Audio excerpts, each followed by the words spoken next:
भारताचे 52वे सरन्यायाधीश भूषण गवई यांनी 14 मे 2025 रोजी राष्ट्रपती द्रौपदी मुर्मू यांच्याकडून शपथ घेतल्यानंतर प्रथमच महाराष्ट्राचा दौरा केला। 18 मे 2025 रोजी मुंबईत पोहोचल्यानंतर त्यांच्या स्वागतासाठी राज्याचे मुख्य सचिव सुजाता सौनिक, पोलीस महासंचालक रश्मी शुक्ला आणि मुंबईचे पोलीस आयुक्त देवेन भारती यांपैकी कोणीही उपस्थित नव्हते। महाराष्ट्र आणि गोवा बार काउन्सिलतर्फे आयोजित सत्कार समारंभात बोलताना गवई यांनी याबाबत नाराजी व्यक्त केली आहे। त्यांनी म्हटलं आहे की माझ्या जागी दुसरा कोणी असता तर भारतीय संविधानाच्या कलम 122 अंतर्गत कारवाई झालेली असती। कलम 142 सर्वोच्च न्यायालयाच्या न्यायिक प्रक्रियेत पूर्ण न्याय देण्यासाठी आवश्यक आदेश जारी करण्याचा अधिकार देतो। मी प्रोटोकॉलवर आग्रह धरत नाही, परंतु माहितीसाठी नोंद घेतो।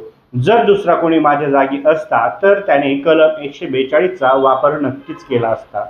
त्यांनी आपल्या भाषणात भावुक होताना आपला प्रवास अमरावतीच्या नगर परिषद शाळेपासून सुरू झाल्याचं सांगितलं आणि वडिलांचा म्हणजेच माजी राज्यपाल RS गवई यांचा उल्लेख देखील त्यांनी केला। त्यांच्या माध्यमातून आपल्या कारकिर्दीतील अनेक आठवणींना त्यांनी या निमित्तानं उजाळा दिला। दरम्यान भारताच्या सरन्यायाधीशांसाठी प्रोटोकॉलमध्ये झेड किंवा झेड+ सुरक्षा, VVIP गेस्ट हाऊसची व्यवस्था आणि स्वागतासाठी राज्याचे प्रमुख प्रशासकीय आणि पोलीस अधिकारी उपस्थित राहणं बंधनकारक असतं। गवई यांच्या दौऱ्यादरम्यान हे पालन न झाल्याने वाद निर्माण झाल्याचं आपल्याला दिसत आहे।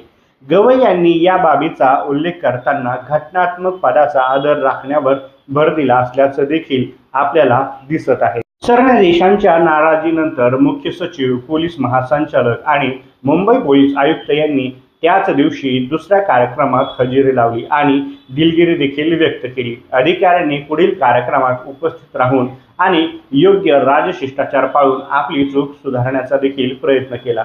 तथापि त्यांच्या प्रतिक्रियांचे विस्तृत वक्तव्य समोर आलेलं नाही, परंतु या निमित्तानं प्रशासकीय बेजबाबदारीचा प्रश्न उपस्थित राहिला आहे। या घटनेने प्रशासकीय बेजबाबदारी आणि राजकीय वाद यावरती देखील प्रकाश टाकला आहे। प्रशासकीय अधिकाऱ्यांनी दिलगिरी व्यक्त केली, परंतु विस्तृत स्पष्टीकरणाअभावी चर्चा कायम राहिली असल्याचं देखील आपल्याला या सर्व घडामोडीवरतून आपल्या लक्षात येतं। विरोधकांनी सरकारवर टीका केली तर सत्ताधारी पक्षाने थेट प्रतिक्रिया देणं देखील टाळलं। सामाजिक माध्यमावर या प्रकरणाने मोठी खळबळ उडवली, ज्यामुळे घटनात्मक पदांचा आदर आणि प्रशासकीय जबाबदारी याबाबत व्यापक चर्चा देखील सुरू आहे। त्यामुळे महाराष्ट्र सरकार याबाबत